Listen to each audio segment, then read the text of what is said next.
Okay. Good evening, everyone. Good evening. Good evening. It is now 7:30. We're going to do a roll call vote to establish a quorum. Roll call vote, Shay. Mr. Hartley, Present. Dr. Coleman, Present. Mr. Holt, Here. Ms. Lane, Here. Gloria, Here. May I have a motion to approve the agenda? I would like to adjust the agenda, please. Mhm. And if you would remove item M under discussion. Item M is the summary of fund balance report ending the month of January 31st. Thank you. We will remove item M from the agenda discussion this evening. May I have a motion to approve the agenda? So moved. May I have a second? Second. All in favor? Aye. We will now go to Riverview Garden Excellence. Right. Did you say what? I just heard. Did you see that? I heard you. Isn't that a pretty picture? Yeah. It sounds more. All right. Good evening, Special Administrative Board members, Dr. Pruitt Adams, colleagues, and community, especially our scholars. Welcome you all to the evening. And as Ms. Morreal just alluded to, it's great to see so many people at a board meeting, our parents, our scholars. So we appreciate you all for coming out. You're probably wondering why we have so many people here today. And it's Central Middle School. We're honoring them for two different things. First, I'll start with the robotics team. So the Central Middle School robotics team participated in the Clavius Project Jamboree on January 21st. It's an annual robotics competition at St. Louis University High School. And so I think our robotics team actually has some words to say, and they want to present the information to their event and to their award. Is that correct? Okay. All righty, Could you come on up. On one of the attachments, it shows a picture of the robotics team. Yeah, so go ahead and introduce yourself and let us know. Good evening. My name is Chloe Davis, and I am a part of the robotics team, and I'm an 8th grader at Central Middle School. As a member of the robotics team, I would like to thank the superintendents and the board members for having us here tonight. The robotics team will also like to thank our parents for their support, Ms. Clark, our principal, for spearheading this program 3 years ago, Ms. Rachel, our 8th grade president, for her patience and encouragement, Mr. Span for being there the day of the competition, Mr. Lindsay for his assistance with our technology, Mr. Howe, who assisted with many aspects, and the best coach and sponsor, Ms. Howard, for pushing us with her encouragement and supporting us.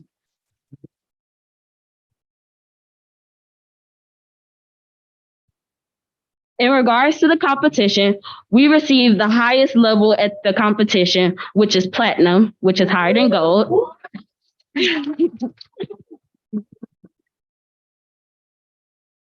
And we were a finalist in the Janet Knob Biox Judges Award. This award is given to the school that exhibits a high level of spirit, engagement, sportsmanship, and performance. The competition is structured into teams with challenges designed by judges of the Clavius Project. Just a little bit of information about the Clavius Project. It is supervised by Jeff Pitts and funded through St. Louis University. The competition consists of basic level and decision theory challenges. They also have a design your own challenge that you present to judges. Thank you.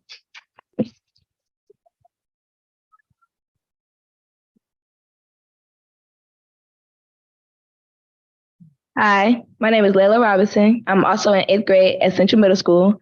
I just want to touch on what Chloe just said. As Chloe stated, we are partners in the Design Your Own Challenge, where the key focus is being able to connect to a real life application. How can this be used, making us think about transferring knowledge from classroom to real use? I took away from the design experience the importance of teamwork and the fact you have to hang in and not quit. Some challenges took many hours to figure out how to program, but you realize you just have to keep working at it to figure out what code will work. In the classroom, we would compete to see who would finish first, but it doesn't matter who finished first when it comes to competition day because we are all one team. Right. You find out there is no I or me, just we, which shows you the importance of working together. And I will end by saying this. No man is an island. No man goes his way alone. What I put into the lives of others will come back into his own. That's a quote by Phil Jackson. Thank you.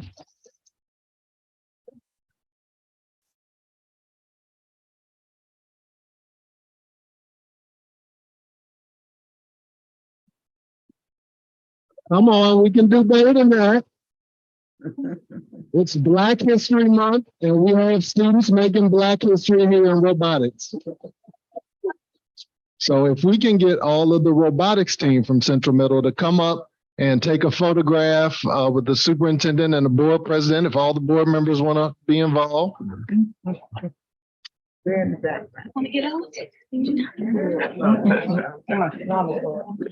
then we will also certificates and t-shirts that we'll send out to the buildings for the students. We didn't know how many people would be present tonight, but we have those on order and they will be sent out as well. And those certificates will be signed by the superintendent and the board president. Some of us are going to. Want to go on the other side?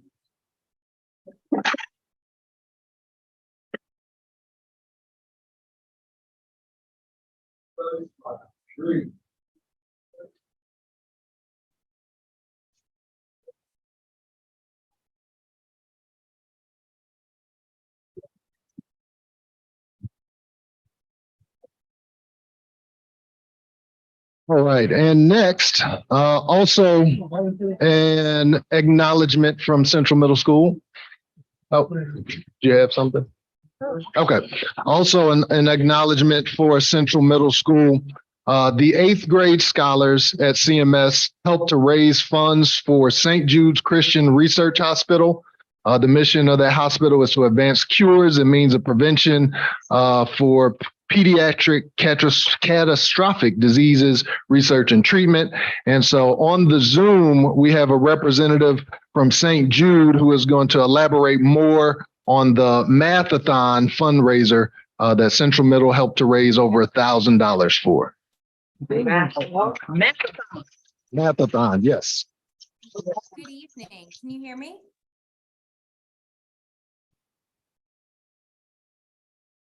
Good evening. Can you hear me? Now, yes. Yes. Okay, wonderful. Well, my name is Sarah Bucciero.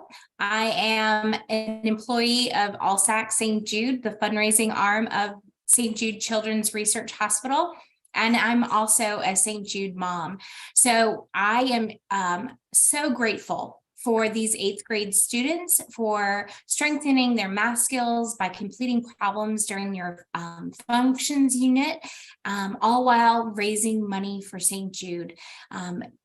You know, I am so impressed with you all for raising over $1,000. And I really want to thank everyone, the staff, the students, everyone who contributed and pledged to help assist in this fundraiser for St. Jude. So thank you from the bottom of my heart, both as a St. Jude mom.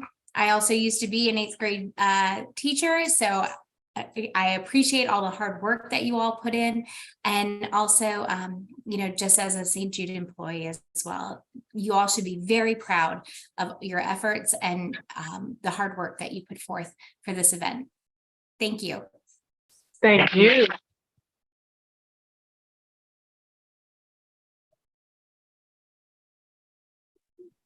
Thank you very much. And do we have any 8th grade scholars who are part of that Mathathon? Go ahead and stand up. No, don't be shy. Don't be shy. And kids. Great job, guys. I appreciate it. Hello, everyone. Hello. Hi.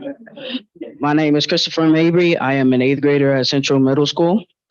But before we begin, I would like to thank the superintendents and board members for having us this evening for us to share information we have with the fundraiser reason. See, this started around a few weeks ago.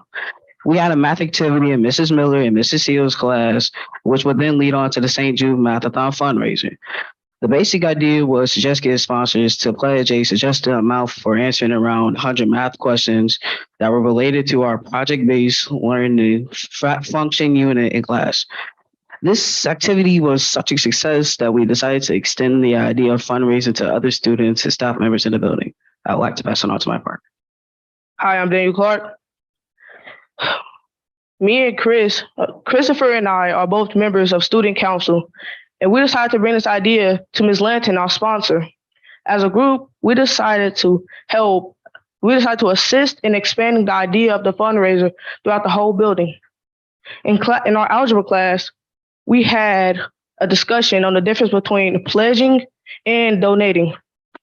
We decided to announce to the whole 8th grade team that we raised a total fund of $1,063, and all that will be donated in the name of Riverview Gardens Central Middle School to St. Jude Hospital.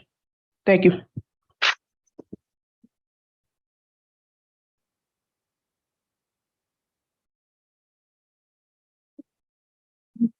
Okay.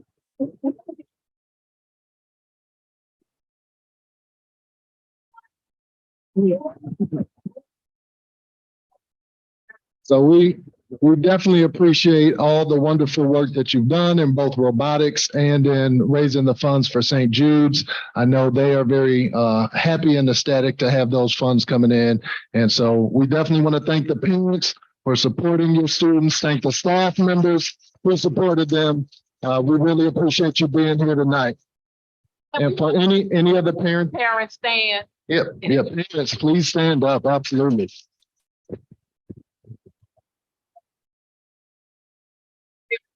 Hold on, now, Recognize the sponsors too. and the sponsors, staff members, raise their hands as well. Awesome.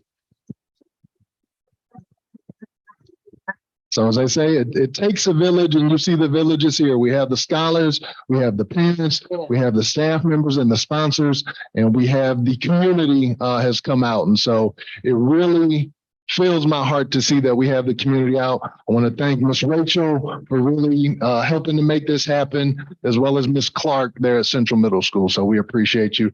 I do want to say for the parents, if you all need to leave, we know it's a long meeting, a late meeting. You all can sneak on out after this portion, but not before Dr. Pruitt-Adams speaks. I also want to put in a plug for the science fair for Central Middle School. I believe it's tomorrow at 5 o'clock. And my other request is, it's such a wonderful group. Is there any way that in the hallway you could take a picture of them with the sponsors and the parents?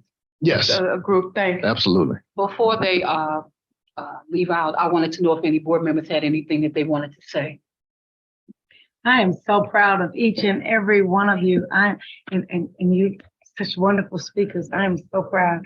Congratulations to all of you. You have worked so hard, and I know it's good to be recognized for hard work. We appreciate you. You make Riverview Gardens look good. Now, is this everyone? Is there any member of your team that's not present today? This is the total 8? No. 15 total? Yeah. Okay, thank you. All right, thank you. Anyone else? Come visit y'all. And I will say to our scholars who are present, so we are actively soliciting, we're asking our scholars to be a part of different committees and things like that. So if you're interested in being part of a committee, there's a communications committee, a calendar committee, school improvement program committee. So if you're interested in being on any of that, you can either go to the website or you can go to your principal at the school and they can help you get in touch, because we do want to capture your voice. We have intelligent, well-spoken people, smart students. And so we definitely want to make sure that you're involved in what we're doing in Riverview Garden School District. And if you want to be a part of the committee that's being established called Student Leadership Advisory, please send your name to Mr. Sistrunk and he will get it to me. All right. And if you need my information, again, just see your principal at school. So I'm going to excuse us, and those who want to leave, we'll take that photo out and let the board meeting continue. But thank you. That was Riverview Excellence.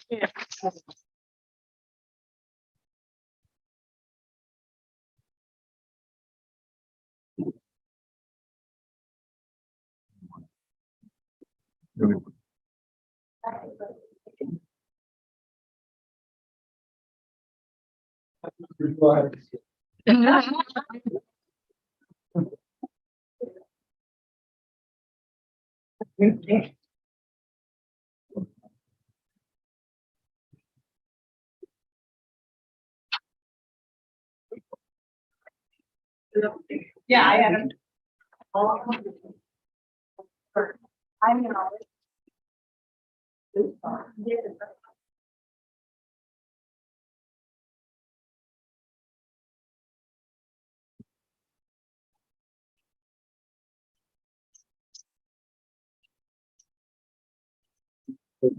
Leave it open.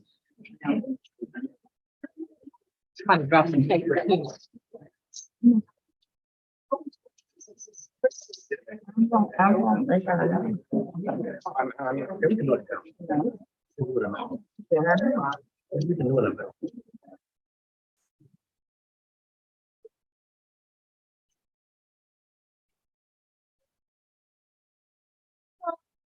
So good.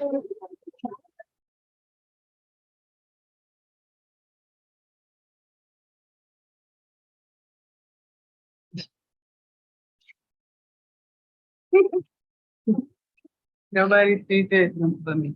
Did you lose something, sir? Oh.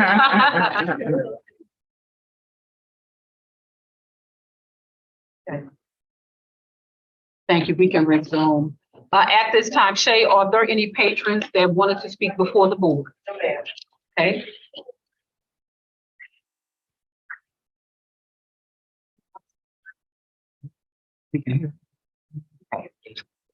They were shouting.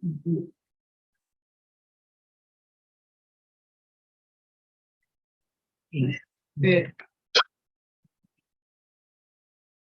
Before I make my announcement, board members, do any of you all have any announcements? I do. Mhm. On Saturday, March 4th, the Gentlemen of Vision will be participating in the Best in the West Step Show at Harris Stowe State University, Henry Givens Administration Building, 3026 Laclede Avenue. Doors open at 2, show starts at 3. If you have an opportunity, please support the Gentlemen of Vision of Riverview Gardens High School. Thank you. Oh, I'm sorry. She can say it again. That's okay. You can say it again. Yeah. And my first announcement is that I want to thank the young lady that's in charge of family support for inviting me to teach a financial literacy class the other week. There were quite a few people that were at that event, and I really, really thoroughly enjoyed it. And I hope that as we have more, I'll be invited to come back and teach again. And then also, we made an appeal at that meeting, and I thank Ms. Dr. Patton for letting us make the appeal. We are still seeking parents who have students that are special needs students that are receiving services from the special school district to represent Riverview Gardens on the SSD PAC. Right now, all of their meetings are virtual. So if you have any people in your building, or if you know of any parents that are receiving services through SSD, please let me know, because we would really like Riverview Gardens to be represented. My second announcement has to do with open enrollment. I want to say that on March the 28th, Missouri School Board Association usually has what they used to call the Legislative Forum, and it's called Legislative Advocacy now. I wanted to know how the board felt about us taking a bus to Jefferson City to let the legislation know how we feel about open enrollment. I think it's a great idea. Anybody else? Just the community participation in terms of those events.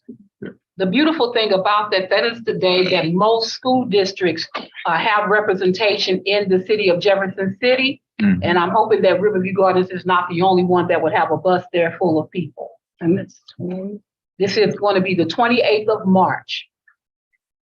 That is their standard legislative forum And it would be open to community members as well.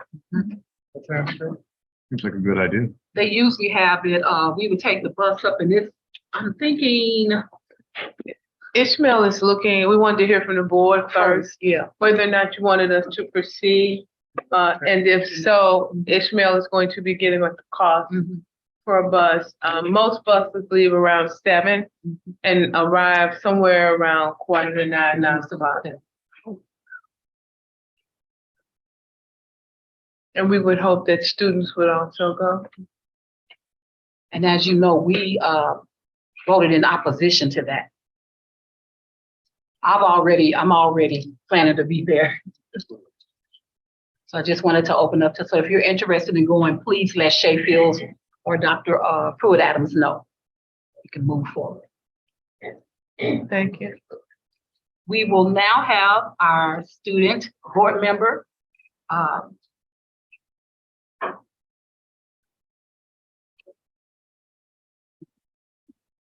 Sit down here. Good evening, everyone, Special Administrative Board and other board members. My name is Lanai Hill. On the sheet that you guys have, it says Precious Berry. I'm not Precious Berry. I am Lanai Hill. Precious is the primary student board representative, and I am her secondary. So I just come when she's not here, and today I am reporting. Let me pause you for a second. At the last board meeting, we said we would alternate. Yes, ma'am. So Precious spoke at the last meeting. So it's really officially your day today. Yes, I know. That's why I had to make sure I told them my name's not Precious. All right. So I have 2 reports for you guys today. The first one is going to be the honor roll party. It was so fun. I was obviously there. I have a 3.5 right now overall, and Precious has a 4.0, I believe. So we are both in the top 20 of our 2023 class, and I think that is amazing. Thank you so much. Along with a lot more students, we had so much fun. It was coordinated and hosted by Mrs. Nave and our other 4 counselors to freshmen to seniors. So we had food, games, there was raffles. It was beautiful. And I think it was a good time for the students to really just enjoy their hard work and their effort that they put into coming to school every day and doing the work, putting the work in. So it was beautiful. And recently, last week, one of my former classmates, well, he's still my classmate, but he doesn't necessarily have to do the work anymore because he received a scholarship for $140K to Maryville University. So he is like, literally, he can go to school for the next 4 years and he doesn't have to pay anything. So, yeah, I was like, what? And it was so awesome. So we have college and career class together, and that was my first period for B days. And our teachers had us go to the library. We had no idea that we were going to, see this, but basically we went in the library and Makai's family came out of one of the rooms and he was like, why is everybody's here? And then there was a guy from Maryville and he just put out this big old check. It was like so beautiful. And I was like, I have to tell them this. Yeah. It was really awesome because I think everybody was supportive of him and nobody like looked, jealous or anything. I mean, but it's something to be jealous about. But still, like I admired the senior class for being supportive and we were very happy for him. And I was honored to be present in the moment of gratitude. Those are my 2 reports. Hope you all enjoyed. Thank you. There's something beautiful about hearing full scholarship, isn't it? Yeah.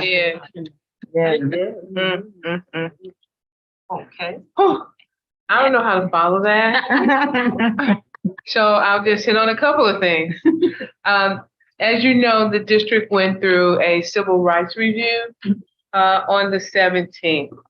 And basically the civil rights review is to ensure that local schools are providing access to all of our students, to educational programs, to conduct civil rights reviews, as well as how we do our hiring and so forth. This was, I would call it a labor of love. I'm not quite sure, but we had our review on the 17th and we got our report the other day.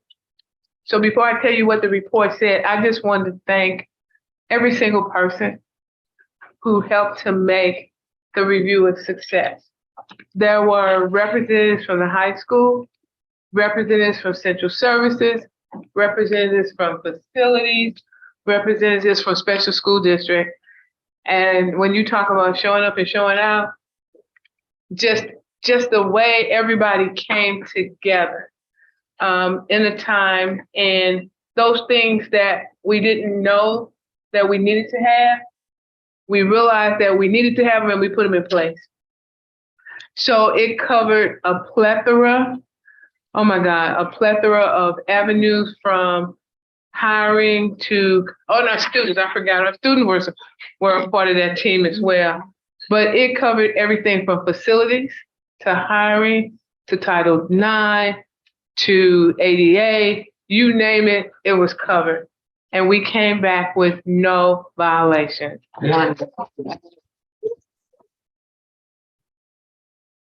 So if you want to see our documentation, there's 6 5-inch notebooks that you can take your time and your leisure time and go through. If not, we also have an electronic file. There's documentation at the high school, there's documentation here, and we are planning a celebration to celebrate because, you know, we've been knocked down for a long time in this district and we're on our way up. And I just want to thank the people who put in, I can't even count the insurmountable hours. When you see the documentation, you will see it. I'm telling you, it's 6 notebooks about this thick each, with documentation from sections A through K, I think.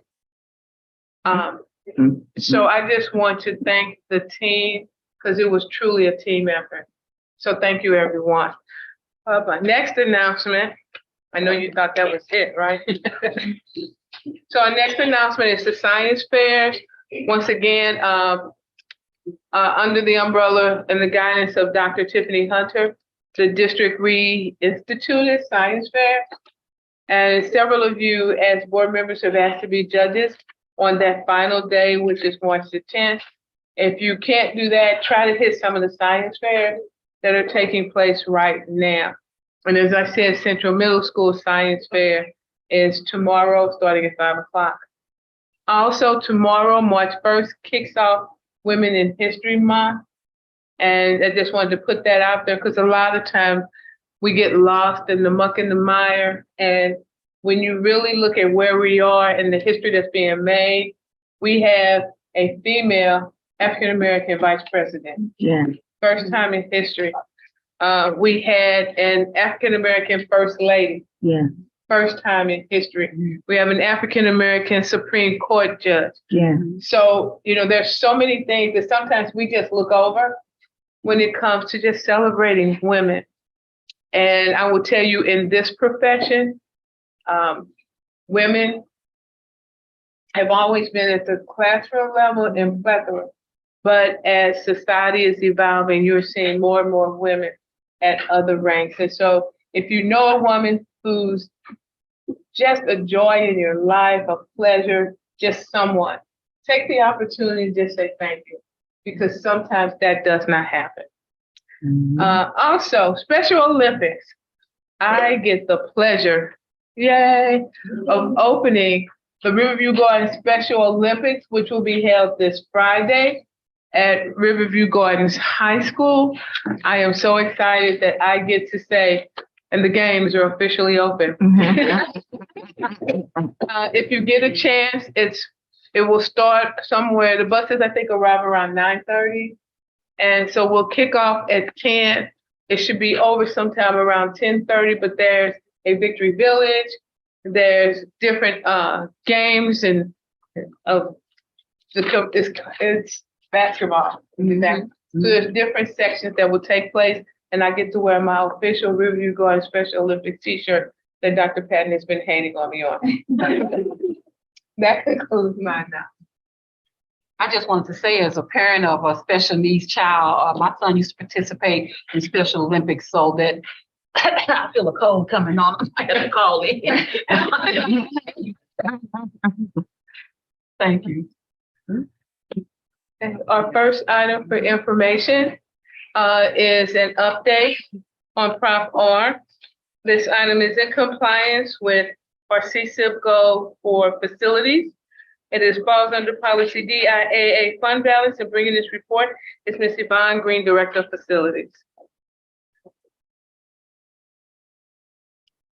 You want them, oh, there you go. Okay. Good evening, Special Administrative Board, Dr. Joy Land, colleagues, and community. It's been a while since I did a Prop R update, so just want to go back and revisit some of those projects and share with you what's going on with our Prop R.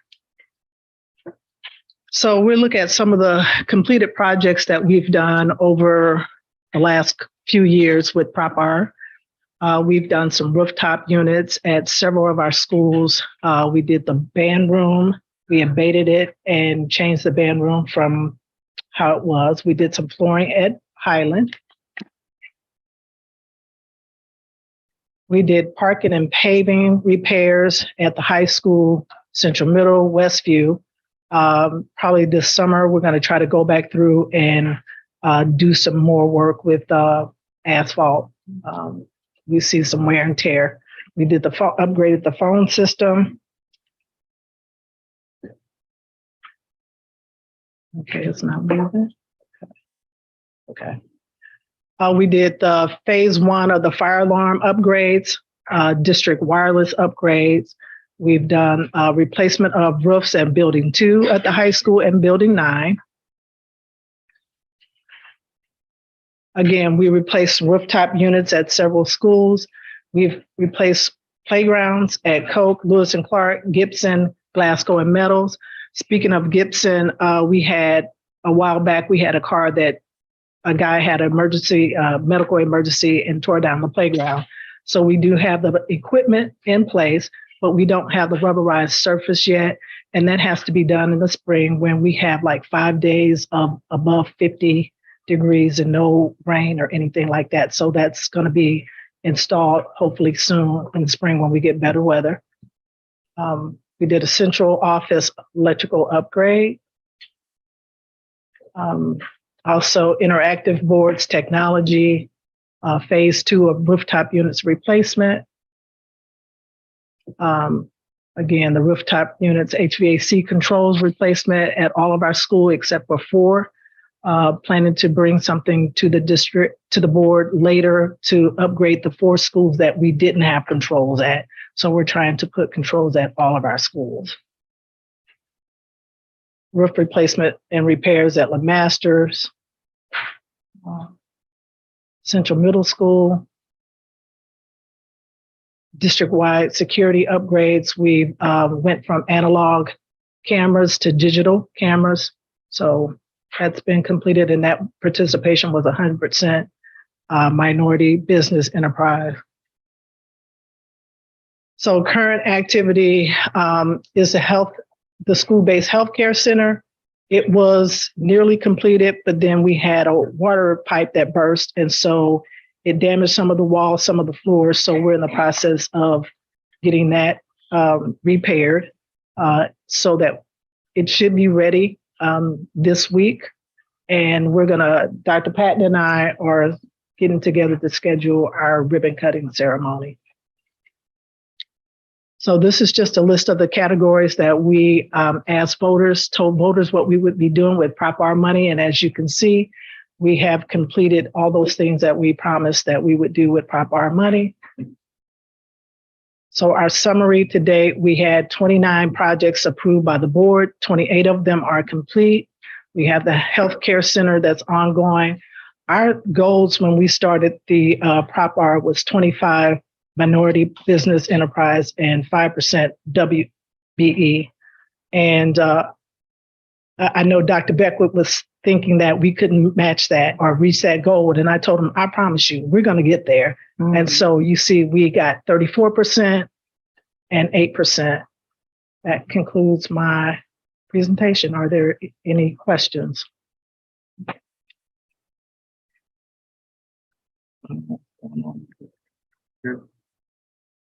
Thank you. Thank you. As Dr. Patton comes up, I would be remiss if I also did not thank Demetra King and Jack for putting all those notebooks together. So I wanted to say that. The next item for this information is the 23-24 kindergarten early registration. Making this presentation is Dr. Patton, number 1, Assistant Superintendent for Student Services. Good evening, SAB members. Dr. Patton, we're good. Good evening, SAB members, Dr. Darling, colleagues, and community. Before I make the announcement just recognizing our early enrollment, I do want to acknowledge all of the students we had in front of us because we don't often get to see that part of the work that we do every day.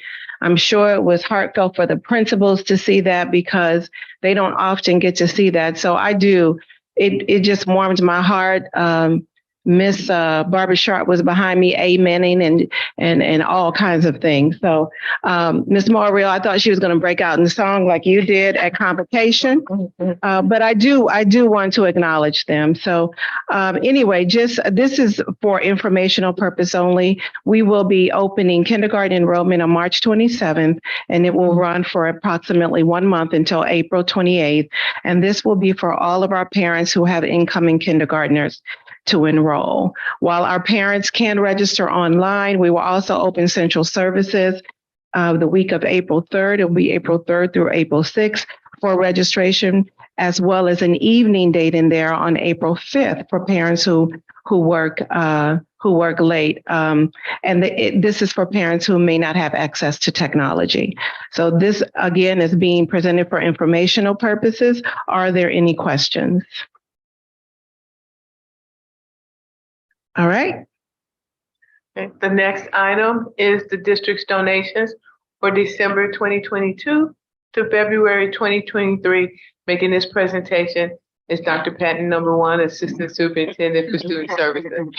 All right, good evening again. So tonight I bring before you a list of items that have been donated between October 2022 and through February 2023. These items, as you can see, range from snacks to gift cards to coats to booster seats, even funds for background checks for parent volunteers. These items were donated at no cost to our district, and we are very appreciative of those that donated and our benefactors. It is recommended that the SAB accept these donations as presented. Are there any questions? That concludes our items for information as we transition into the items for discussion. The first item is item A, professional development. Making this presentation is Dr. Patton 1 and Dr. Patton 2. Come on here. There you go. All right. So actually, this is Dr. Tiffany Patton's actual position, but since there were some professional development that Student Services brought forward, we're doing the presentation together. So as we continue to look for ways to support our staff members with student behaviors, we bring before you 3 opportunities for professional development. One is restorative justice, and that's a continuation of what we already started last summer with our staff, as well as embedding restorative justice personnel in all of our secondary schools. The other one from Student Services is called Crisis Prevention Intervention, which teaches techniques for de-escalating students. So those are the two professional developments that this Dr. Patton is bringing forth, and this Dr. Patton.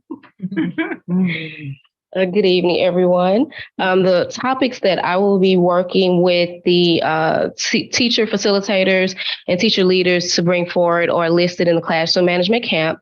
We know that there is a significant need for classroom management training. We've heard that feedback from our NEA. We've heard feedback from our board, principals, teachers, everyone. And so the topics that we want to focus on are directly taken from Get Better Faster, which is a text, as well as Teach Like a Champion 3.0. Those are both texts that come from Uncommon Schools, charter school network that we've adopted in the district as professional development resources. So first, you'll see the Universal Checklist Critical 6. We're collaborating with Special School District to train on that topic. Special School District does have lots of resources in the area of classroom management and routines. And so we have 2 instructional coaches with SSD who will host and facilitate for that night. The next topic is Teacher Radar, the behavior management cycle. It focuses on knowing how to notice off-task behavior and then address the student to get them back on task. I will be facilitating that session. And then the next session is engaging all learners. This session focuses on multiple student engagement techniques to get them involved and talking and actively participating in instruction. And our facilitator for that session is to be determined, as well as the next topic, Routines and Procedures 202, which focuses on classroom routines, procedures, revising them, and how to teach them successfully to students. We are using, again, teacher facilitators and leaders to host these sessions. So we are still recruiting and actively training for those last 2 sessions. There will be a facilitator professional development component embedded in this as well to help develop the capacity of in-district trainers to lead sessions when needed. And attached, you will also see below the budget for the project. Are there any questions? Thank you. Thank you. Our next item is policy recommendations, and this item is in compliance with board policy CH, policy implementation and dissemination. Making this presentation is not Dr. Patton, however, it is Monica Williams, Assistant Superintendent for Human Resources. Good evening, Special Administrative Board, colleagues, and community. Tonight, I will be bringing the items forward for policy recommendations and then for approval later in the meeting.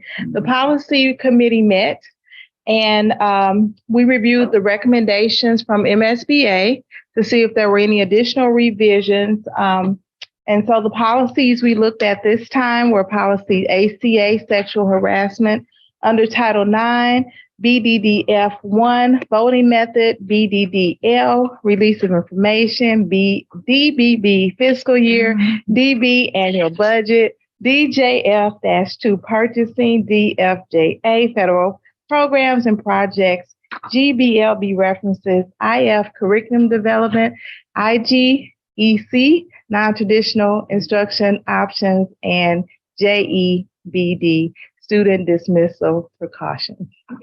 Are there any questions? Just one correction. Yes. This one is up for approval at the next board meeting. Oh, okay. Thank you. Can I ask a question about, there was one about voting and abstentions. I'm not the expert on which one. BDDF, that's the one with voting method. Okay, then that's the one. Robert rules, and I'm not an expert on Robert rules, but it used to be that if you abstain from, if there was a motion or a vote and you abstained, it was counted like it was a no vote. Is that what changed in this? No? It's in the explanation. Which one? If you open up BDDF. You see it, it's an attachment. Which one? Maybe earlier. Okay, It's- okay, I got you. Got it. Voting method. Mhm. In the green. The green is the new, And the red Red is is the the- strike through. right? So the green section, go under voting on the session. If a roll call vote is taken, the minutes will include a record of how each individual member voted. And with our current platform of Word Doc, I can open it up where individuals can key your vote, or you can just announce your vote. But don't you already do that in the minutes? Yes, but this is saying I don't see on how each member votes for the session. So. Oh, okay. Okay. Thank you. You're welcome.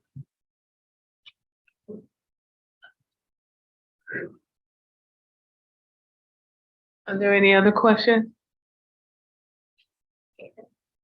Our next item is the statement, abatement and remodel of classrooms at Highland Elementary School. Making this presentation is Ms. Yvonne Green, Director of Facilities. This is in compliance with policy FEF2. Good evening again. I'd like to bring forth to the board for 10 classroom abatement and remodel at Highland Elementary School. I did post a request for proposal on the district website. And at the end of that posting, I received 6 bids for the abatement piece and 1 bid for the remodel piece. Along with members from finance, facilities, and our district hazmat, we selected Talbot ICS for the rebatement to do the abatement at a cost not to exceed $60,217.20. That includes a contingency of $14,565.20. The second part of this work was the one bid that we received from HOF Construction to put the classrooms back together. That's to replace the lights, the tile floor, ceiling, and do any painting of the walls for those 10 classrooms at a cost not to exceed $226,050. That includes a contingency of $20,550. This is for a total of $386,267.20 using the ESSER funds. So I'm asking the board to approve for approval of award in RFP 275 to Talbot ICS for hazardous abatement and award RFP 276 to HOF Constructions for the remodel at the next board meeting. Are there any questions? MBE and WB. She probably won't know that yet. I won't know, right. I don't know that until I know there was some MBE representation at the bid conference. Bingo, okay. So I do request that and most of them do know, and they do usually use some minority contractors as well. Thank you. Mhm. Those numbers include the 10% contingency? Yes, so that total cost. That is it? Yes, sir. Total number, okay, Mhm. thank you. Our next item is for discussion is surplus buses. This falls under policy DN2. A recommendation will be presented at the next board meeting. Making this presentation also is Ms. Yvonne Green. Yes, we're asking, as Dr. Jordan said, per board policy DN2, asking the SAB to approve surplus inventory of 5 non-operational buses. Are there any questions? Will those buses be offered for auction or sale? For auction or resale? Okay. Yes, sir.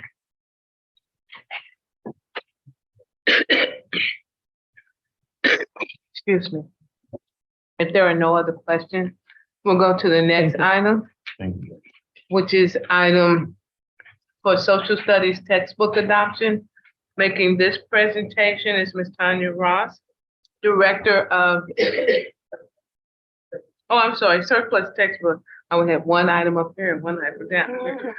This falls under CSIP's goal for student performance and board policy DN2-AP1. A recommendation will be made at the next board meeting. Making this presentation is Ms. Tanya Ross, English Language Arts Curriculum Coordinator. Ms. Ross? Good evening, Special Administrative Board, Dr. Jordan Pruitt Adams, colleagues, and the school community. Tonight, I'm offering up for discussion surplus or items to be deemed surplus from Westview Middle School.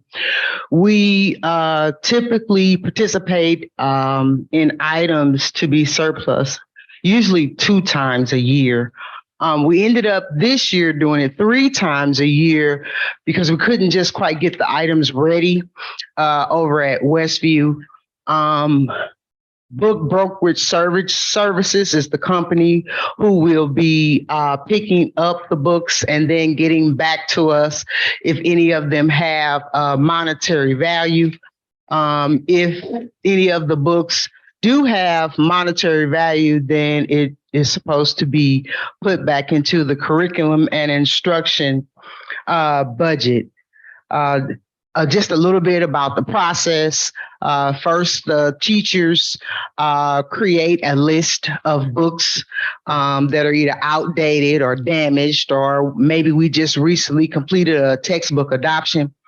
Then that list is submitted to their principal. The principal approves the list, and then I follow up along with the other coordinators, depending on the subject area that is being picked up. In the case of Westview, you looked at the attached items. There are several different types. We pretty much cleared their book room. In the older buildings, including at the elementary level, they do not have storage space built in with the building. So it's important that we get to those materials as soon as possible so that we can remove any clutter that may be unsafe for our scholars and our staff. Do you have any questions? Thank you. Thank you. Don't go anywhere. Now we have the textbook adoption. Ms. Ross? Oh, Ms. Mott, I am really off now. This falls in the CSIP goal student performance, board policy, IIA, instructional materials, and making this presentation is Ms. Kimberly Mott, math coordinator. I think I saw social studies and immediately thought Ms. Ross. Good evening, Special Administrative Board, Superintendent Dr. Pruitt-Adams, colleagues and community. I would like to first introduce Mr. Andy Hogan. He is a SAVIS representative, and he is here to answer any additional questions that you may have at the end of the presentation. Okay. So I am here on behalf of the curriculum and instruction team to request permission for us to purchase the K through 12 SAVIS Social Studies curriculum resources in the amount not to exceed $930,489.30. The cost includes print and digital subscriptions for K through 5, 6 through 8, and 9 through 12, as well as an in-person K through 12 professional development. So not only do we know that textbooks are an essential tool for teaching and learning, but it's also important to note that it's the expectation of the state that districts adopt new textbooks every 5 to 6 years to ensure alignment with the state's expectations and learning standards. So also, the social studies textbook adoption process is aligned with policy 2A, instructional materials, which states, as you know, that it's the district's responsibility to seek out high quality instructional materials that'll support the district's curriculum and the district's goals. Furthermore, the social studies textbook adoption process is aligned with the district's academic goals, which is to improve student learning in English language arts as well as social studies.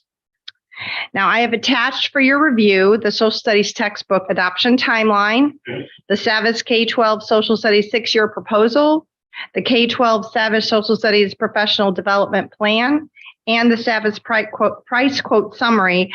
And it's broken down for K through 5, 6 through 8, and 9 through 12. And it describes all the resources for every grade level.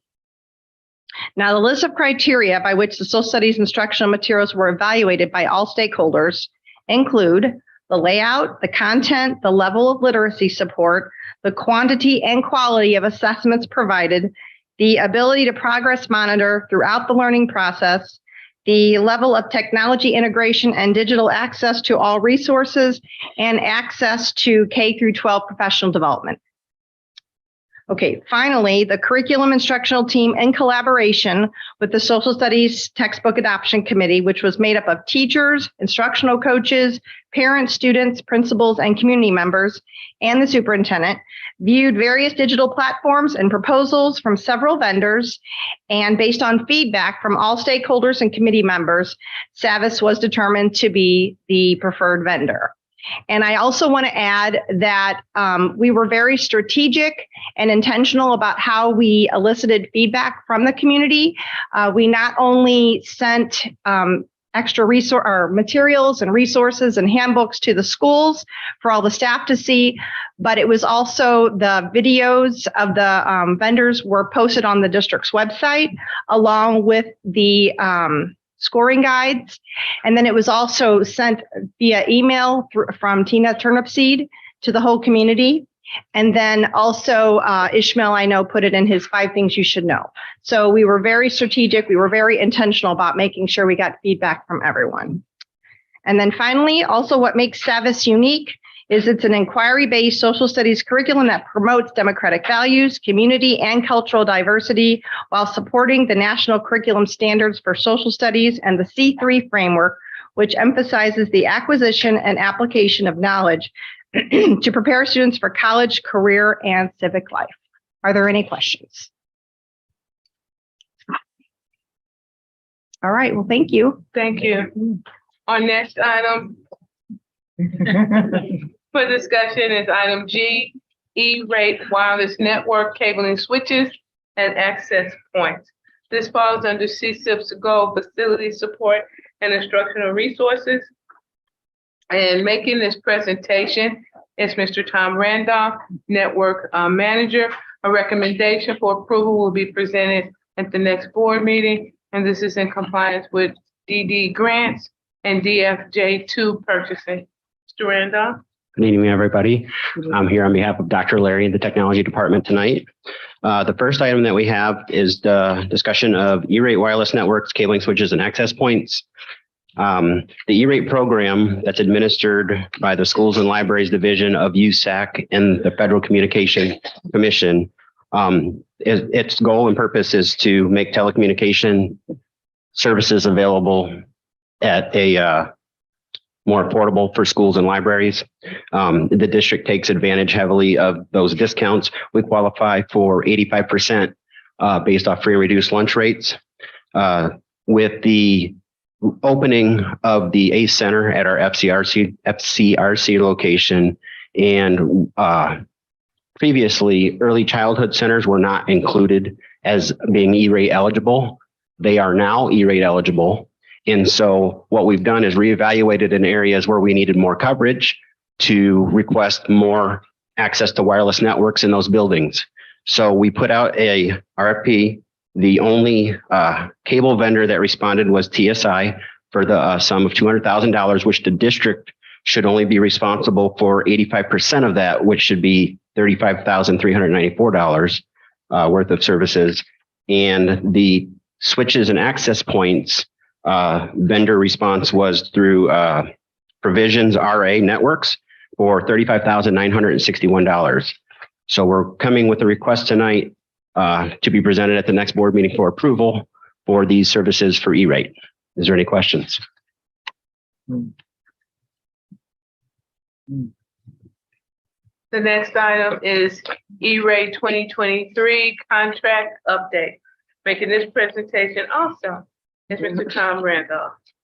Thank you again. So the E-rate program allows for us to administer multi-year contracts with vendors, but it is a requirement for us to be in compliance to let the board know that we're going to continue services with those vendors that we have multi-year contracts. So this is to inform the board that ENA is the vendor of choice for our current internet services. We'll be renewing that for $36,900. Charter Communications is our wide area network, which connects all of our schools to the central office and to the internet for $163,440. And TSI, Technology Solutions LLC, for cable maintenance for $73,000. Again, these are E-rate eligible expenses, in some cases 90% and some 85% district responsibility. So we pay 10 cents on the dollar for these technologies. These are being submitted for information, and all of the contracts were approved by the attorney for the district. Is there any questions? Thank you. Thank you. The next item for discussion is item I, 2023-24 calendar adoption. Making this presentation is Ms. Monica Williams, Assistant Superintendent of Human Resources. And this is in compliance with board policy IC, academic calendar. A recommendation will be made at the next board meeting for approval. All right, good evening again. Tonight I will bring forward the discussion for the 2023-2024 calendar adoption. The calendar committee met on several occasions to develop this calendar, and you see the committee members' names listed in your item. We ended up with 171 student attendance days, 188 teacher contract days, 10 professional development days, and 5 teacher work days. And this is in compliance with the collective bargaining agreement for the number of days that teachers are contracted to work. And it also meets the DESE guidelines for student attendance hours. Are there any questions? Thank you. The next item, item J, Jobs Connect International Teachers, Philippines. The memorandum of understanding has been reviewed by legal under the legal aspect and is in compliance with board policy GCD 1, professional staff recruiting and hiring. Making this recommendation will be at the next SAB meeting. Ms. Monica Wood. All right. All right. So this one item for discussion is about Jobs Connect, and that is an agency that hires international teachers, specifically the Philippines, and they have a surplus of teachers that they can offer to us. We've been approached by several different agencies. However, this one is at no cost to the district, because the teachers who want to come here and work will pay the fee to the agency. So we will be able to interview those teachers before they come. They're all English speaking teachers, so we don't have to take whoever they send, and they will be here on an H-1B visa. And this is just another one of our recruitment strategies to try and combat all of the teacher vacancies that we have. Are there any questions? So I was trying to do a little research on the visa. Mm-hmm. So if for some reason, if their teacher should come and they don't perform, can that visa be revoked, or how do they do that? So I'm not sure. I can find out Okay. and reply to your question. And there are other school districts, and I have not had the opportunity to reach out to them, that are using Jobs Connect in the United States. So that's another other districts I can follow up with to get additional information. What other avenues have you explored outside of avenues have you explored inside the U.S. as opposed to do we consider things like tuition reimbursement for education majors with the agreement that they would, I think like in St. Louis Public Schools does something like the Perkins loan, and in exchange for so many years to come to our district, things like that. Right. So we have a number of what I call recruitment strategies going on at this time, and we are in discussions about tuition reimbursement. From my understanding, the district used to have that, but due to budget constraints, they no longer have that. So that is a discussion. Also, I've been in talks with area universities to do our own grow your own programs. And so looking at high school students who are interested in being teachers, starting at that level where they can go to different universities at a reduced tuition. And at WashU, for example, they have a number of grants available where the students might not pay anything to go there to be a part of their teacher education program. Also met with universities about looking at our own staff members here who have 60 college credit hours. So our paraprofessionals, our instructional assistants, and how to get them into a teacher education program at a reduced cost. When I met with St. Louis University about that, they're about a year out before that program will be available to us. So we are doing a number of things. Also looking at having talks with more virtual teacher vendors. I know that's not extremely popular, but that's what's going on nowadays. Also, I've contacted PSRS to see if we can declare some of our positions as what we call critical shortage positions. And so what that will do is that will allow our retired teachers to work an extended period of time. And if you were to gauge how successful we were with bringing retired teachers back in, how successful would you say that has been? And do you foresee maybe bringing some more back next year? So I would say it has been successful. I think for some of the teachers, coming back was like being in a whirlwind with the technology and having to get up to speed with all the technology that we have now. But overall, I do think it was a success, and hopefully we'll be able to attract more retired teachers. Interestingly enough, as I meet with the virtual teacher vendors, a lot of the retired teachers and teachers who are not eligible for retirement are going to those virtual teacher vendors because they don't have to do classroom discipline or anything. So they're recruiting like crazy because all teachers have to do is teach. So yeah. Could I add a comment too? Because some of the things that Monica Miss Williams just described are things to begin to build capacity. The notion behind this is to give us something like when school opens, right now we have a 30% teacher vacancy rate. And so this is to give us something for the now as we build on these other programs. What about how successful would you say that our efforts to employ our own teachers as virtual teachers, if you were to gauge the success of that initiative, how successful do you think that was? How was it difficult for the teachers? Was it a smooth process? Is it something that teachers say, hey, I'll do it again next year? Tell me. So I think it's a work in progress. And the reason I'm saying that is because we had to get additional technology for them to do it. We had to make sure we had the instructional support for them, meaning an instructional assistant or a substitute teacher. But the feedback I've been given is that it's been going well. I can get more feedback from the principals, but they're still doing it. Because the technology you're going to need, regardless of whether you're using your own teachers or another teacher. Yes.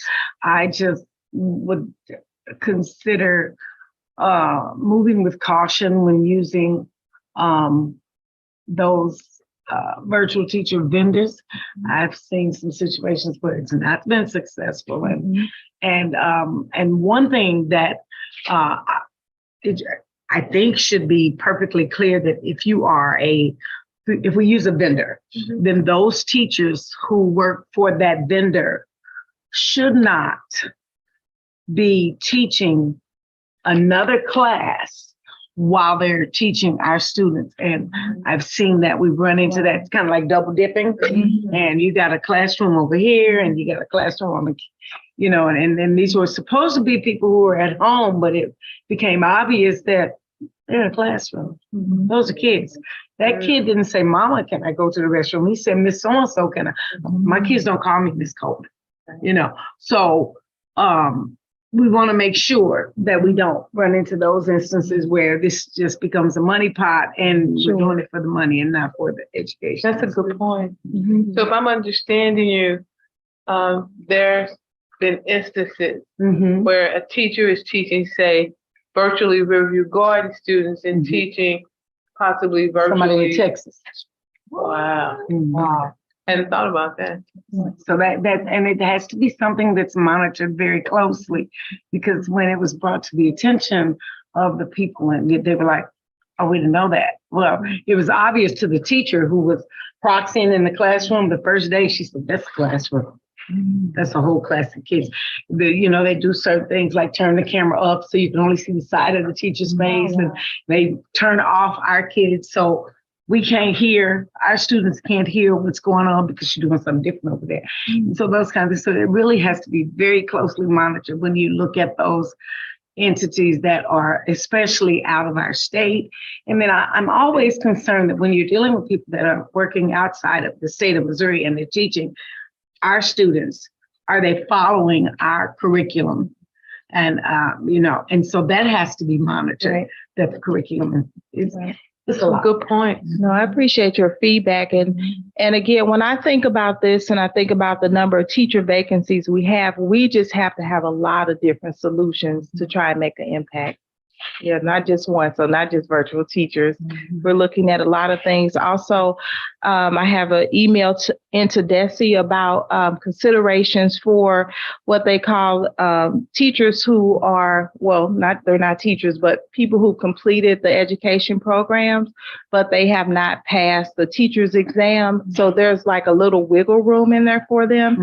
And so I do have an email out to DESE just to get more information about that, because there are people out there we know who completed the education programs, but they haven't passed the exam. And so what can we do? What can we offer those teachers? Have you considered things like going to maybe a 6-period block day as opposed to a 4-period block day, rather than having those 80-minute blocks?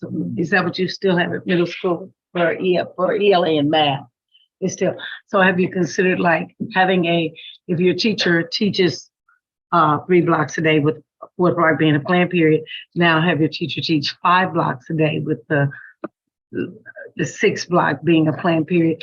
That would give that teacher perhaps maybe another caseload, another class load. But then if you did that and you have 3 ELA teachers in each one of them, then you kind of cover the shortage, but then you don't have the. And in some classes at the middle schools, that is happening now. And it may be happening even at the high school where you had they kind of look like, no, not high school. But I do know because there's of the shortage at some of the middle schools, particularly I would say Westview, because they have a severe shortage, that is happening where teachers, they even readjusted the schedule so that they could pick up the core class. And also, we are still recruiting teachers from the SLU MAT program and also from UMSL. And the issues that we're having with that, just to be transparent, is that some of the teachers who we've hired have not kept up with the GPA that's required, or they have not kept up with the course requirements. So that's a whole nother story. But we are in partnership with those universities to try and recruit teachers as well. I have a question regarding the international teacher program, which is what you're talking about. What happens if we contract with this company and for whatever reason it just doesn't work out with that? I mean, I'm sure that's part of the contract or whatever, but we're not paying anything to have them. So we're not responsible for making sure they get back home and things like that. Exactly. We are not. And that was part of the discussion that I had with the vendor. What if they just don't work out? I had some concerns about just culture and climate, just the differences, and so they go on about, well, they're from really poor areas and they can adjust to all kinds of things. And I'm like, well, but no, we're not on the hook to keep those teachers. We are not. They will have to go back. Are there any other districts in St. I know you said there are some, but are they in this area? Not in St. Louis. I know off the top of my head, there's one in Arizona who they work closely with. So again, I don't think this is the silver bullet. This is just one of the bullets that we have to deal with the teacher shortage. I want to be clear on this. Yeah. Do we not pay these teachers? We do pay them, but we don't pay the fees that they pay to get here. We don't pay housing or anything like that, transportation, but we would offer them a teacher contract just as we would any other teacher. Okay, I see.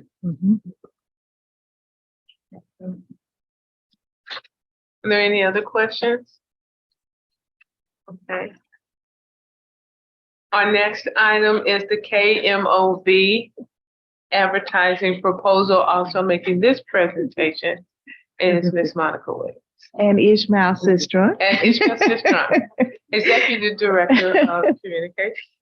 Okay, so we have tried a number of avenues for advertising. Oh, you don't go through the presentation. Okay. For advertising, our staffing shortage. And so this is another opportunity, another way, a different way for us to reach our target audience and to reach more people. So Ishmael met with KMOV and put this together. And I think most of y'all last week saw us on Great Day. And so we were excited about that opportunity, but we wanted to bring this to you tonight for approval. Talk it to the mic, please. Oh, bring this to you tonight for approval. So we will pull back on some of the other things that we've been doing, such as the radio ads, and shift to something different, hoping that this will bring us more prospects.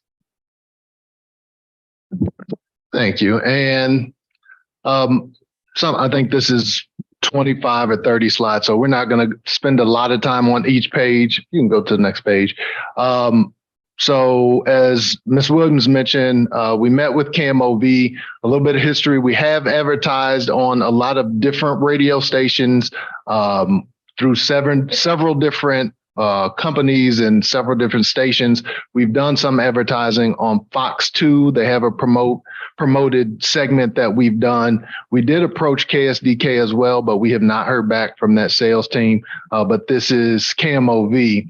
Go to the next one. Keep going. And so this is just some demographic information why KMOV says they're the best. If you see share of the voice, they have 35% of the share of the voice in the area.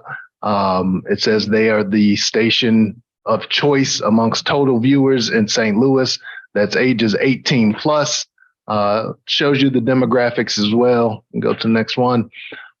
People spend the most time with television. Like I said, we've done a lot of advertising with radio, but really broadcast television and cable television and now streaming are really still the highest share where people are watching or listening to. And so with KMOV, they have a 71.8% GRPs, which is gross rating points. You go back to that one. Thank you.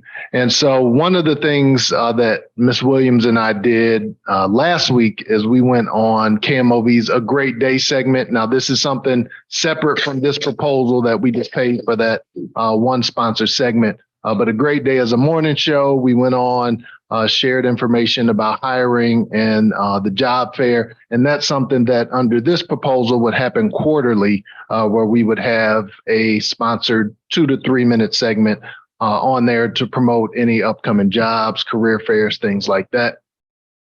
Also, as was mentioned on that page, they promote it on the Facebook page of the show and things like that. On this piece, this shows with the agreement how many monthly airings that we would get. And so on the morning from 5 to 6 a.m., we would have 4 spots monthly. So basically one a week, a 30-second commercial. On News for a Great Day, we would have 4 commercials per month, again, one a week. During the late news show, 10 to 10:35 p.m., we would have 3 a month. Sunday late news would be 2 a month. Sunday morning, 2 a month. And then that MMOV, that is, if you go on cable or if you have over the air broadcast, you'll notice like there's a 4, channel 4, and then there's a 4.1, 4.2, 4.3. The MMOV stations are those other points, 0.2, 0.3, 0.4. So they have several stations.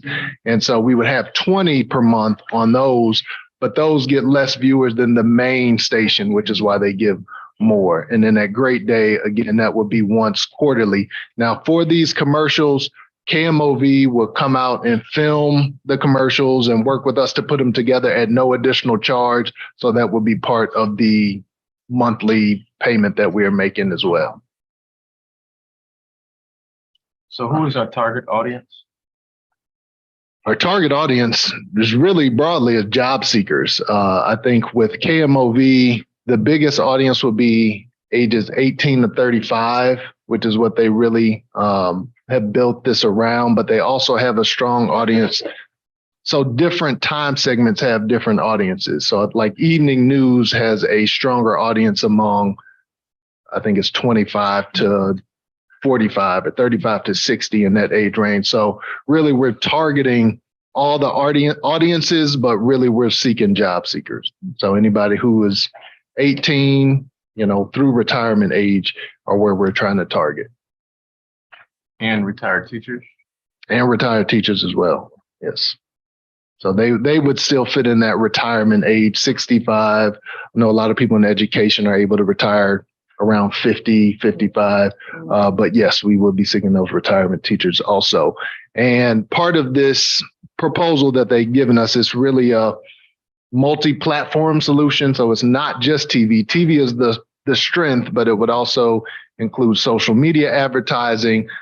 This OTT right here, that's more for the streaming platforms because streaming advertising is a little bit different than on over the air broadcasting. There would be paid Google search advertisements in there. So if I'm searching for retired teaching jobs, or if I'm searching for educational jobs, then that would put us on that front page of the search results. So we have that paid Google component as well. Let's see what else. Social media posts, so Facebook, Instagram, Twitter, that would be included as well. So it's not just television ads, but it's we get the reach of all of their platforms that they have. I've been wondering a little about the content of those that we're seeking. And I wonder whether the content is endeavoring to reach people who have a sense of mission and who have a sense of challenge. And I'm thinking more about retired teachers perhaps than any other perhaps that are really not so much in it for the money. Right. And so maybe to sort of rekindle the thing that was there at the very beginning that made people want to become teachers and see a district that has some challenges, but that they feel that they want at this stage in their life to be part of the solution. Right. And so there are a couple things with that. One, that's part of the discussions we've had about the commercials that we would produce would be to really reach to the sentiment of those who want to make a difference and make a change. That's something Dr. Pruitt Adams has worked with Ms. Williams and I about. We now put sort of a statement, a mission statement, if you will, on the job announcements. It's also on the employment website where we have the why, what type of people we are looking for. We want people who are going to stand up for educational equity, who want us to regain that full accreditation and who are willing to work hard. We don't want to get people to come in and leave after 2 or 3 months. We're really letting them know what we're looking for. And so that's part of the branding and the mission that we're pushing out in these advertisements. And we are able to adjust that. Like I said, they'll provide the commercials for free, but if we feel that, okay, after 2 months, this one really isn't getting the impact, then they'll come out and shoot another one for us at no charge. Okay. You can go to the next one. Go to the next one. Paid search, I talked about that a little bit, where people are on Google searching for certain keywords, and we provide them with the keywords that'll pop up. Go ahead. This is social media. Go to the next one. More social media. Mobile interstitial ads, that's sort of a pop-up. So if someone is on a web page, our banner would just pop up, or actually this is the KMOV page. Our banner would pop up and people would have to actually click it to close to continue to watch the news. And those are pretty effective in terms of website advertising because you have to click it to make it go away. This dashboard, this is something they provide where we are able to monitor how many views that we have, how many impressions, how many people are clicking on that. And so Ms. Williams and I will have access to that. We can make reports to the board if that is the board's wish, where we can track that performance as well.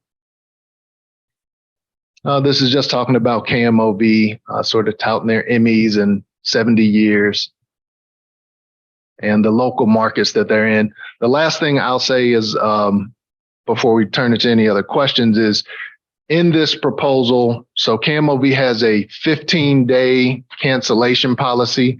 On, I think the next page, it shows 30 days. Up and after 90 days, we would have to give them 30 days notice to cancel. I did speak with the representative. She said it is 15 days and they're willing to amend that, put that in writing.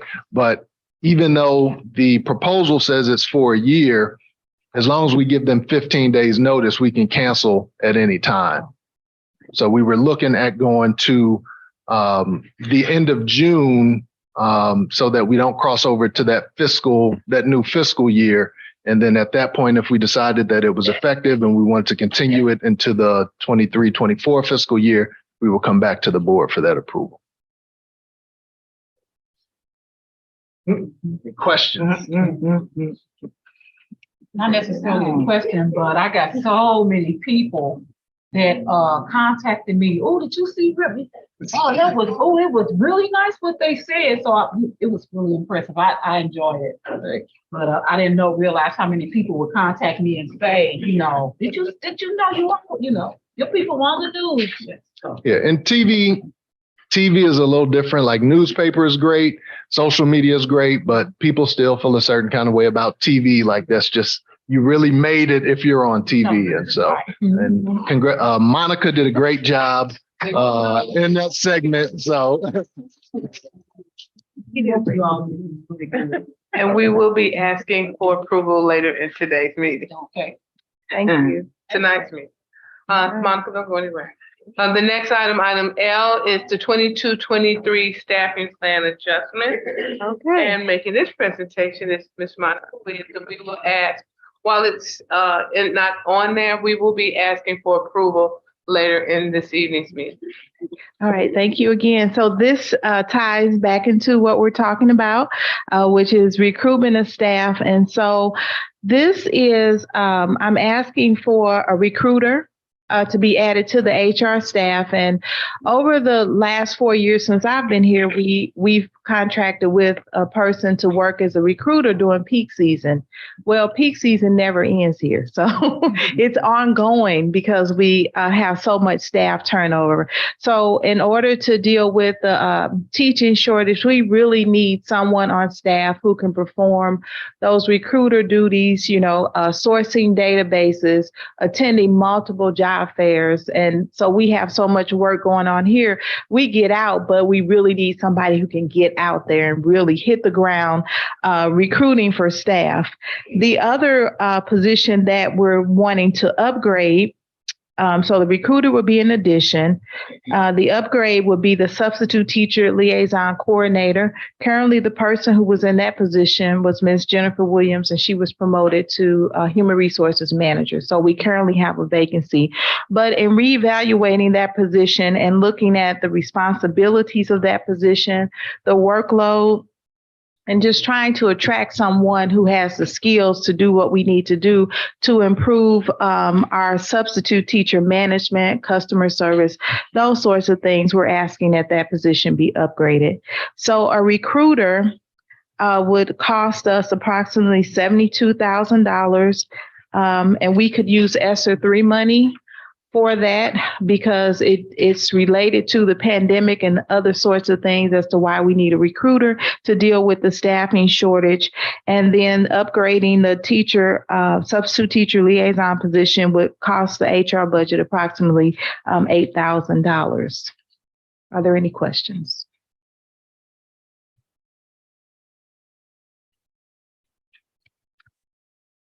Thank you. Thank you. Did you know we pulled item M?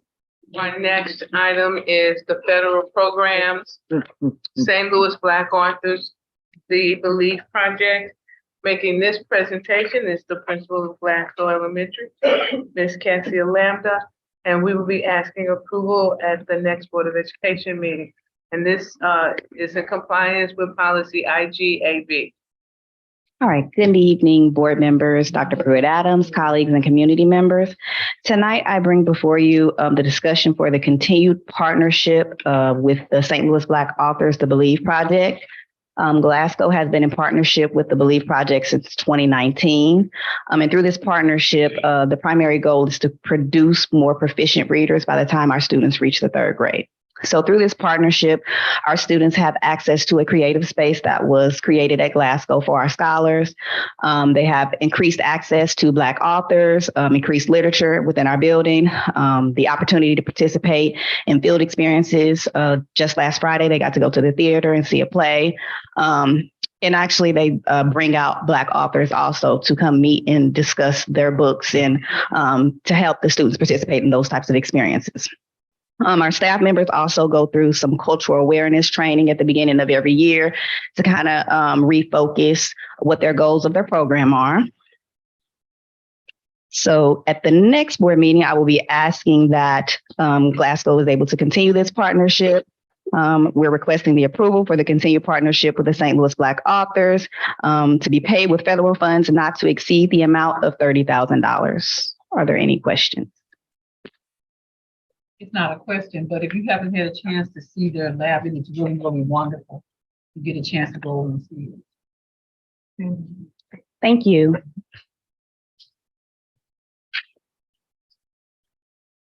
My next item is the purchase of Yonder bags. Making this presentation is Dr. Tanya Patton, number one. This is in compliance with CSIP's collaborative culture. There is no legal reference and it's in compliance with policy EHBA, student use of electronic devices and instructional purposes. And I believe we're asking for approval tonight. No. No, we're not we're in the not. next board meeting. Thank you.